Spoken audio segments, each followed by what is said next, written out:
Welcome to తొలి వార్త. ప్రజల కోసం ప్రజల పక్షం వార్తలు చదువుతుంది మీ మాధురి. ఈరోజు అల్లు అర్జున్ అరెస్ట్ చేయడాన్ని తెలంగాణ సమాజం హర్షిస్తూ ఉంది. ఎందుకంటే గతంలో కూడా ఎవరు కూడా ఇటువంటి సాహసోపేద నిర్ణయం తీసుకోవాలి, ఏ ప్రభుత్వం కూడా. మరి ఈ ప్రభుత్వము ఒక అభిమాని ఆయన ఏమంటాడు, అల్లు అర్జున్ నాకు సంబంధం లేదు, కేసు కొట్టారని చెప్పి నేను కోర్టుకోయాడు. నిజంగా సిగ్గు అనిపిస్తలేదండి మీరు? ఒక అంటే రీల్లో నటించి 100 కోట్లు ఈరోజు రెమ్యునరేషన్ తీసుకొని హీరోయిజం కాదు. నిజంగా అట్లా సంఘటన జరిగినప్పుడు ఆ ఇంటికి వెళ్ళి ఆ ఇంటిని పరామర్శించి వాళ్ళకి అండగా ఉంటానని ధైర్యం చెప్పడం నిజంగా అది హీరోయిజం. అటువంటి హీరో మనకు కావాలి. కానీ ఏదో స్మగ్లింగ్ నువ్వు చేసిన పాత్ర ఏంటి? దేశోద్ధారక సినిమా తీసినావా, లేకపోతే స్వాతంత్ర సమయోజన అనుకుంటున్నావు? ఒక స్మగ్లింగ్ పాత్ర, ఒక స్మగ్లర్ గా చేస్తే దాన్ని ఈ రోజు ఏదో కేటీఆర్ ఇంతకుముందు ఒక ప్రెస్ మీట్ పెట్టిండు, ఏదో ట్వీట్ చేసినట్టు ఆయన అరెస్ట్ చేయడం జాతీయ అవార్డు గైతని. జాతీయ అవార్డు గైతేనే అరెస్ట్ చేయాలి, అరెస్ట్ చేయకూడదని రూల్ ఉంది చట్ట భారతదేశంలో.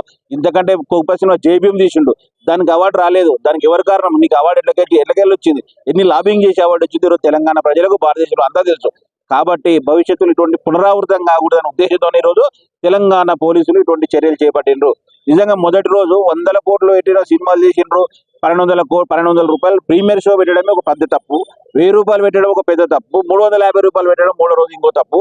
అంటే ఇంతకన్నా మంచి సినిమాలు తీసినాకు 100 రూపాయల టికెట్లు పెట్టి కూడా ఈరోజు ప్రభుత్వం ఈరోజు అనుమతించకుండా వీళ్ళు ఈ విధంగా ఎందుకు పెంచుకుంటూ పోతుడు? ఆయన ఎటువంటి సినిమా తీసిండు? ఆయనకు అంటే వాళ్ళకి 100 కోట్లు ఖర్చు అయితే జనం మీద రుద్దుతారా? అది అభిమానుల మీద రుద్దాలన్నా? ఈరోజు అభిమానులు కూడా ఇబ్బందులు పడుకుంటూ సినిమా చూస్తే నిన్ను జున్నికి వచ్చినాక ఆ మహిళ చనిపోతే ఆ కుటుంబానికి పరామర్శ కనీస బాధ్యత లేని నువ్వు ఒక హీరోవా?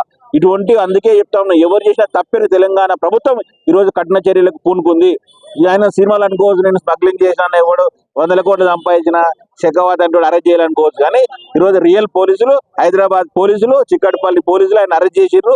ఈ నిజంగా ఈ సందర్భంగా హైదరాబాద్ పోలీసులకు మేము విజ్ఞప్తి చేస్తా ఉన్నాం, వాళ్ళని హర్షిస్తా ఉన్నాం, హ్యాట్సప్ చెప్తా ఉన్నాం. ఇటువంటి చర్యలు పునరావృతం కావాలంటే భవిష్యత్తులో కూడా ఇలాంటి చర్యలే చేపట్టాలి.